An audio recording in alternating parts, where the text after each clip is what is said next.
Codex of Dragon Age 2. Main game. Creatures. Abomination. We arrived in the dead of night. We had been tracking the Maleficer for days, and finally had him cornered. Or so we thought. As we approached, a home on the edge of the town exploded, sending splinters of wood and fist-sized chunks of rocks into our ranks. We had but moments to regroup before fire rained from the sky, the sounds of destruction wrapped in a hideous laughter from the center of the village. There, perched atop the spire of the village chantry, stood the mage. But he was human no longer. We shouted prayers to the Maker and deflected what magic we could, but as we thought, the creature fought harder. I saw my comrades fall, burned by the flaming sky or crushed by the debris. The monstrous creature, looking as if a demon were wearing a man like a twisted suit of skin, spotted me and grinned. We had forced it to this, I realized. The mage had made this pact, given himself over to the demon to survive our assault.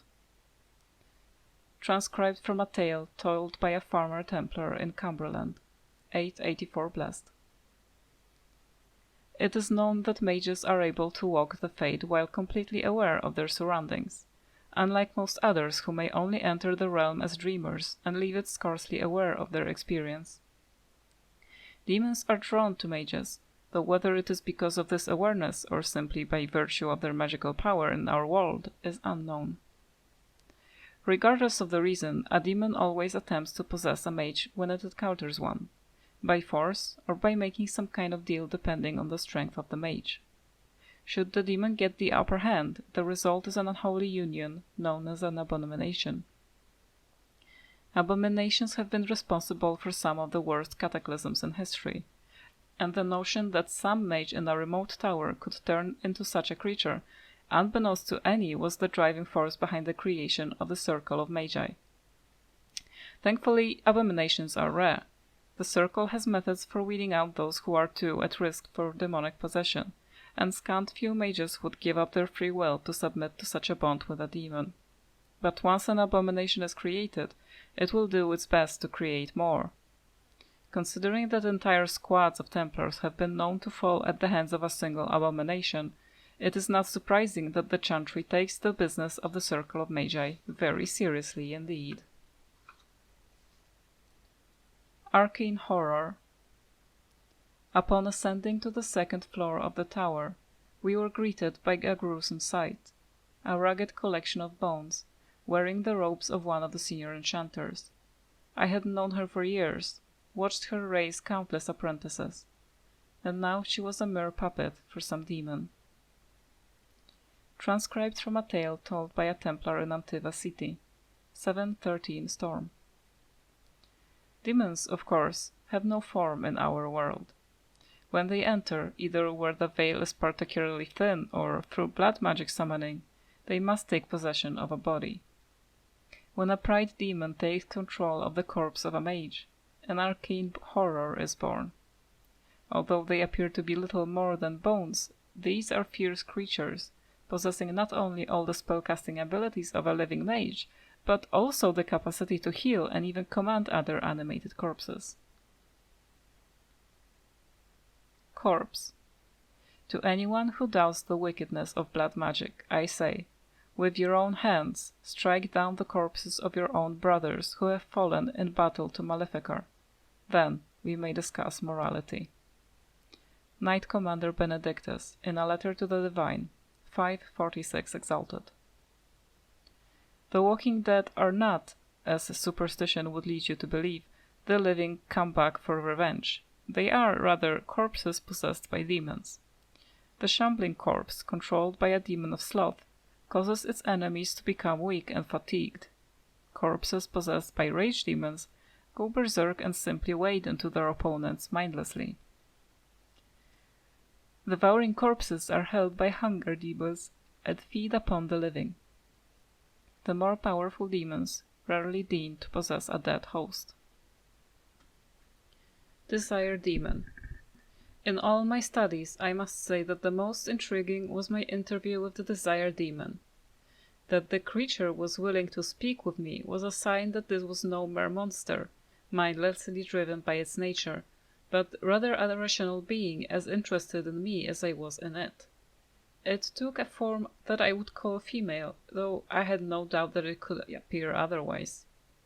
I wondered if it appeared as it did because I wanted it to, or because I expected it to. She, and indeed I could only think of her as such now, smiled warmly at me and laughed, a musical sound that seemed to thrill my old heart. So frightened was I of this creature's legendary abilities to twist the hearts of men, and so relieved was I when I looked across the table into her dark eyes. This was a fearsome creature of the Fade, but I spoke with her. I slowly came to realize that this demon was merely as misunderstood as we mages are ourselves. From the journal of former senior enchanter Melias, once of the Circle of Rebane, declared apostate in 920 Dragon. Of all the threats from beyond the veil, few are more insidious and deceptively deadly than the desire demon. In folklore, such demons are characterized as peddlers of lust, luring their prey into a sexual encounter, only to be slain at the culmination. While a desire demon can indeed deal in pleasure, in truth they deal with any manner of desire that humans can possess: wealth, power, and beauty, to name a few. Far more intelligent than the bestial hunger and rage demons, are more ambitious than the demons of sloth. These dark spirits are among the most skilled at tempting mages into possession. Many who serve the whims of a desire demon never realize it. They are manipulated by illusions and deceit, if not outright mind control, although these demons are reluctant to resort to such crude measures. Instead, they seem to take great pleasure in corruption. The greater the deceit, the greater their victory. Only demons of pride prove more fearsome opponents when roused.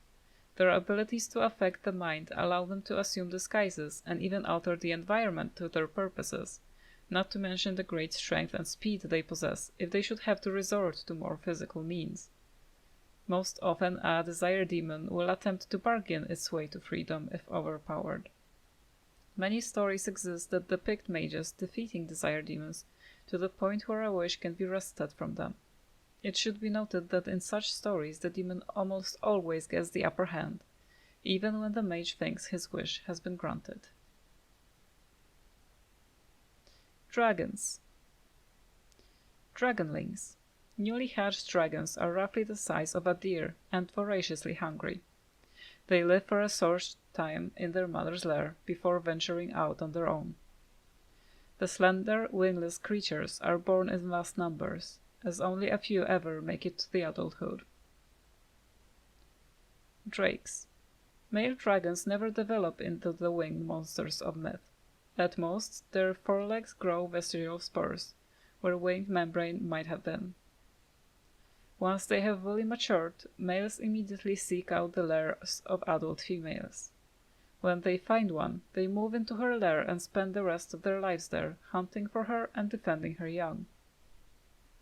They will aggressively defend her nest, and many would-be dragon hunters have been lost to their fiery breath and crushing blows from their tails. Dragons. Female dragons take much longer to mature than their male counterparts. They too undergo a metamorphosis of sorts at adulthood, but while males lose the use of their forepaws, females actually grow a third set of limbs specifically to serve as wings. Young females travel great distances looking for a suitable nesting site. Because of their nomadic habits, these are the dragons most frequently encountered by man. High Dragon. A fully mature adult female dragon is the High Dragon, the great monster of legend, the rarest of all dragonkind. These dragons hollow out massive lairs for themselves, for they need the space to house their harem of drakes as well as their eggs and the dragonlings. High dragons are seldom seen. They spend most of their time sleeping and mating, living off the prey their dregs bring back. But once every 100 years or so, the high dragon prepares for clutching by emerging from her lair and taking wing. She will fly far and wide, eating hundreds of animals, most often livestock, over a course of a few weeks, and leaving smoldering devastation in her wake. She then returns to her lair to lay her eggs, and will not appear in the skies again for another century. Golem. Once a crucial part of Orzammar's defenses, golems have all but vanished as the secret to their manufacture was lost over 1,000 years ago. What few golems remain are guarded closely by the Shepret, brought out when the battle with the Darkspawn grows desperate enough to risk their loss. No one now would sell a golem for any price, but in ancient times dwarves sold many golems to the magister lords of Tevinter. They are devastating weapons in war, living siege engines, capable of hurling boulders like a catapult, or plowing through enemy lines like an earthquake. Herlock. Taller than their Genlock cousins, the Herlocks are roughly of a human size, but are possessed of a considerable strength and constitution. The shock troop of the Darkspawn, a single berserking Herlock can often be a match for numerous opponents at once. They are known to adorn themselves with roughly carved tattoos to keep track of their kills and deeds, though it is unknown whether or not there is a uniform standard to these markings. Alpha Herlocks are more intelligent and more skilled fighters, often serving as commanders or even generals. Harlock emissaries have also been known to appear during a blight. These Darkspawn are the only ones recorded as being capable of human speech, and are often capable of employing magic. Mabari Warhound. Dogs are an essential part of Ferelden culture, and no dog is more prized than the Mabari. The breed is as old as myth, said to have been bred from the wolves who served Dane. Prized for their intelligence and loyalty, these dogs are more than mere weapons or status symbols. The hounds choose their masters, and pair with them for life. To be the master of a Mabari anywhere in Ferelden is to be recognized instantly as a person of worth. The Mabari are an essential part of Ferelden military strategy. Trained hounds can easily pull knights from horseback or break lines of pikemen, and the sight and sound of a wave of war dogs, howling and snarling, has been known to cause panic among even the most hardened infantry soldiers. From Ferelden, Folklore and History by Sister Petrine, Chantry Scholar. Ogre. Towering over their Darkspawn kin, the massive ogres are a rare sight on the battlefield.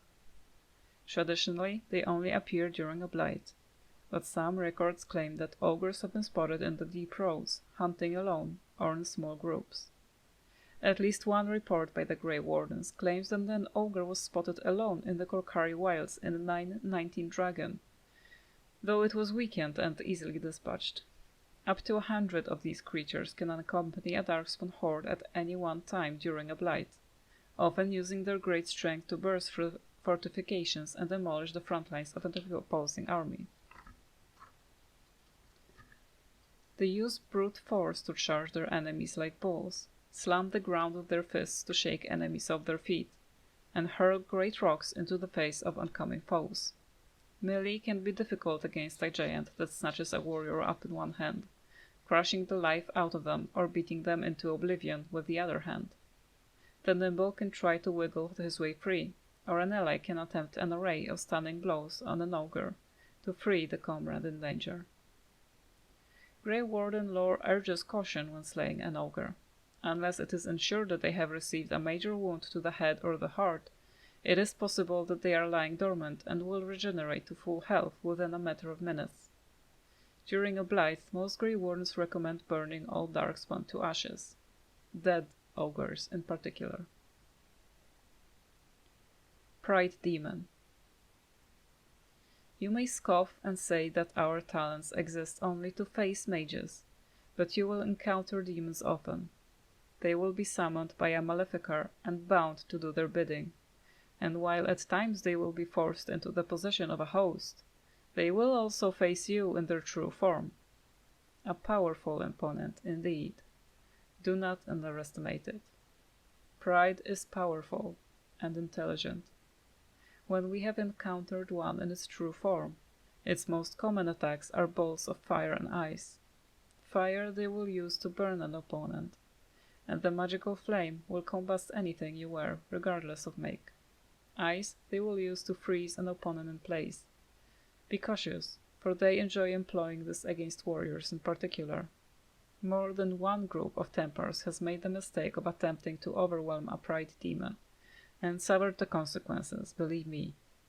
And if you think that having the aid of other mages will assist you, you are wrong. Pride demons can render themselves immune to magic for short times, and are adept at dispelling magic that is cast upon you, as much as we Templars are able to disrupt spells. Think on that for a moment, my friends. Be wary of how prideful you become, lest you find too much in common with such a fiend. Transcript of a lecture given by Varan, Templar Commander of Tentervale, 686 Steel. The profane. We who are forgotten, remember. We clawed at rock until our fingers bled. We cried out for justice, but we were unheard. Our children wept in hunger, and so we feasted upon the gods. Here we wait, in aeons of silence. We few, we profane. Found scrawled on a wall in the lost Revan Thaig by explorer Faruma Helmi, 510 Exalted, unknown author. Rage Demon. Encountered in the Fade, the true form of a rage demon is frightening sight, a thing of pure fire, its body seemingly made of amorphous lava, and its eyes 2 pinpricks of baleful light radiating from its core. The abilities of such a demon center on the fire it generates.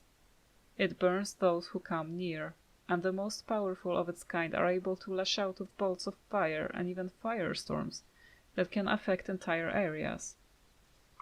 Fortunately, even powerful rage demons are less intelligent than most of other varieties. Their tactics are simple. Attack an enemy on sight with as much force as possible, until it perishes.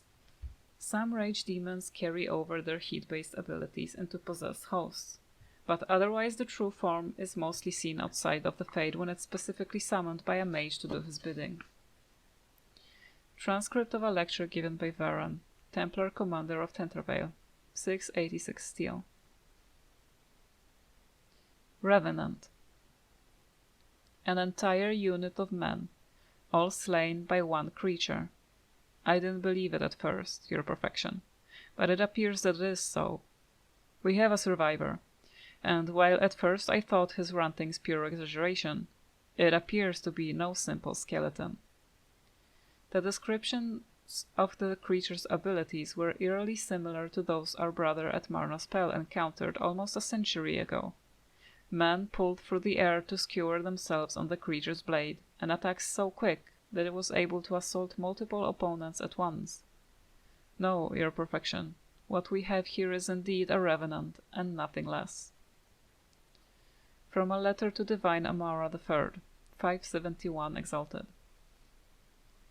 A revenant is a corpse possessed by a demon of pride or of desire, making it amongst the most powerful possessed opponents that one can face. Many possess spells, but most are armed and armored, and prefer the use of their martial talents. They are weak against physical attacks, but regenerate quickly and commonly use telekinesis to pull opponents into melee range should they try to flee.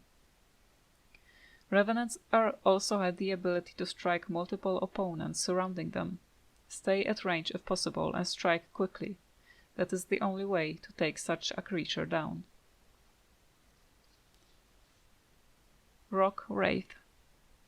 20 years in the Legion of the Dead. I've seen spiders larger than a Bronto, brood mothers lounging in putrescence they're surrounded by their corrupted children, and unnamed things with flesh turned against itself.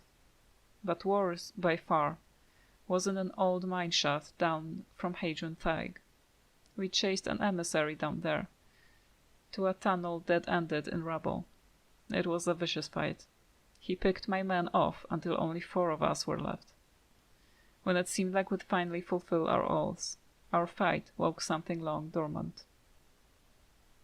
What I thought was rubble gathered beneath my feet, taking a terrible form, a beast of stone surrounding the shattered skeleton of a man, a rock wraith.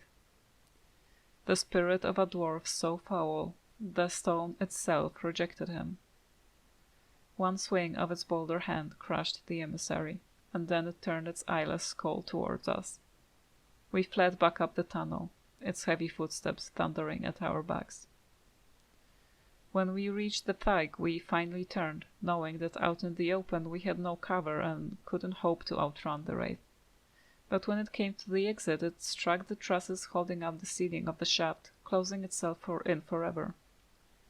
Perhaps, in the end, it felt remorse. Perhaps it was one lost soul recognizing another. From the Journals of Amrun, Legion of the Dead. Shade. It has often been suggested that the only way for a demon to affect the world of the living is by possessing a living, or once living, body. But this is not always true. Indeed, a shade is one such creature, a demon in its true form that has adapted to affect the world around it. My hypothesis is this. We already know that many demons become confused when they pass through the veil into our world. They are unable to tell the living from the dead, the very static nature of our universe being confusing to a creature that is accustomed to a physicality defined entirely by emotion and memory. Most demons seek to immediately seize upon anything they perceive as life, jealously attempting to possess it. But what of those that do not? What of those that encounter no life, or fail to possess a body? And what of those that are more cautious by their nature? Those demons watch, they lurk, and they envy. In time, such a demon will learn to drain energy from the psyche of those it encounters, just as it did in the Fade. Once it has drained enough, it has the power to manifest, and will forever after be known as a shade. Such a creature spurns possession. It instead floats as a shadow across its piece of land, preying upon the psyche of any who cross its path. Perhaps it believes itself still in the Fade? There is evidence to believe that it is so. A shade will weaken the living by its very proximity. If it focuses its will, it can drain a single target very quickly. Some have even been known to assault the minds of a living victim, causing confusion or horror, or making the target ripe for the kill. The tragedy of a shape is perhaps that, once it has drained the target whole, its appetite is only heightened, rather than slaked. From the journal of a former senior enchanter Melias, once of the Circle of Ravane, declared apostate in 920 Dragon Age. Giant Spider. Giant spiders tend to appear in old ruins and other places where the veil has become thin because of magical disturbances or a great number of deaths. In such places, spirits and demons pass into the world of the living and attempt to take control over the living beings, spiders among them.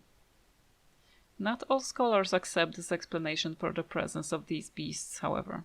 Some claim that the thinning veil allows magic to leak from the Fade, tainting such creatures as these spiders to transform into larger and more potent creatures than they ever would become naturally. While such spiders are known to possess powerful poisons and the ability to fling their webs at opponents in combat, studies of them have been few, and the full range of their abilities are unknown. Corrupted spiders are giant arachnids which grow in the depth of the deep roads, and feed on numerous species of large bats. When the deep roads were lost to the darkspawn, they started feeding on genlocks, and their numbers began to grow exponentially. Some moved up to make their lairs in surface forests, but most remain underground, close to their blight-tainted meals, which make them larger and fiercer than they have ever been. Varterol. In the days before Arlathan, there was a city in the mountains, beloved by the Dirfamen, keeper of secrets. Its people were wise beyond measure, thanks to his counsel, and the city flourished. Then a high dragon settled in the mountains, and her hunger threatened the city. The elders cried out to Dirthaman for protection, as the dragon's rampages struck ever closer, and for 3 days and nights the people shut themselves in their homes and watched the skies in dread. On the 4th day Dirthaman heard them. He whispered into the mountains, and the fallen trees of the forest gathered, shaping an immense and agile spider-like beast. It was the Vartoral. With lightning speed, vicious strikes, and venomous spit, it drove back the serpent. From then on, it was the guardian of the city and its people. Many years passed. The gods were trapped by Fen'Harel, and the people left to gather in Arlathan. But the Vartoral kept its everlasting vigil, guarding Dirthaman's city as it eventually crumbled to dust. To this day it stands there, watching over the rubble. Any travelers foolish enough to wander there find themselves face to face with wrath incarnate. From the tale of the Vartoral, as told by Gisharal, keeper of the Ralaferan clan of Dalish elves.